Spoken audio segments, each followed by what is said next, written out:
সকল অশুভ শক্তির বিনাশ করে চারিদিক আলোয় ভরে ওঠা উৎসবের নামই হলো দীপাবলি। আজ আমি আমার ভিডিওর প্রথমেই আমার প্রিয় ফেসবুক পরিবারের সকলের জন্য জানাতে চাই শুভ দীপাবলির আন্তরিক প্রীতি, শুভেচ্ছা আর প্রাণ ভরা ভালোবাসা। উৎসবের এই দিনগুলো সবার কাছে খুব আনন্দময় হয়ে উঠুক এই প্রার্থনাই করি।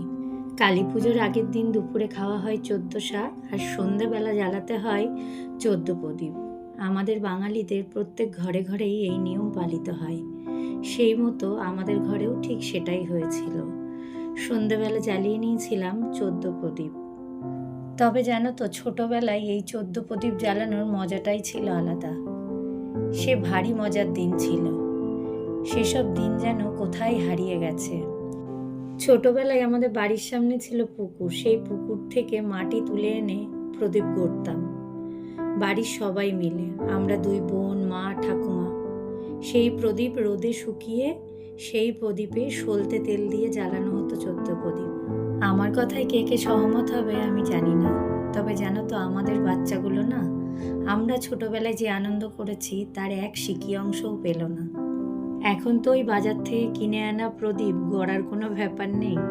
সেই প্রদীপই খানিকক্ষণ জলে ভিজিয়ে রেখে তেল সলতে দিয়ে জ্বালানোর যেটুকুনি আনন্দ পায় আমাদের বাচ্চারা, তাছাড়া আর কিছু না। যাকগে, ছোটবেলার কিছু কথা বলতে বলতে আজকে যে আমার বাড়িতে বিশেষ কিছু নিয়ম আছে সেটা তোমাদের বলতেই ভুলে গেছিলাম। ওই যে একটা থালার মধ্যে 14টা প্রদীপ জ্বালিয়ে নিয়ে বাড়ির যে কর্তামশাই, সে মাথায় করে ওই থালিটি নিয়ে 14 বার ঘুরবে 14 পুরুষের উদ্দেশ্যে। সেই মতনই তোমাদের দাদা ভাই ওই 14 প্রদীপের থালা নিয়ে 14 বার পরিক্রমণ করার পর আমরা দুজনে মিলে আমাদের পুরো বাড়িটার চারিধারে প্রদীপগুলো সাজিয়ে দিই। প্রতি বছরই এইভাবেই আমার বাড়িতে 14 প্রদীপের উৎসবটা আমরা পালন করে থাকি। তো আজকের ভিডিওটা তোমাদের কেমন লাগলো অবশ্যই কমেন্ট করে জানিও। আর তোমরা সকলে খুব ভালো থেকো, আনন্দে থেকো।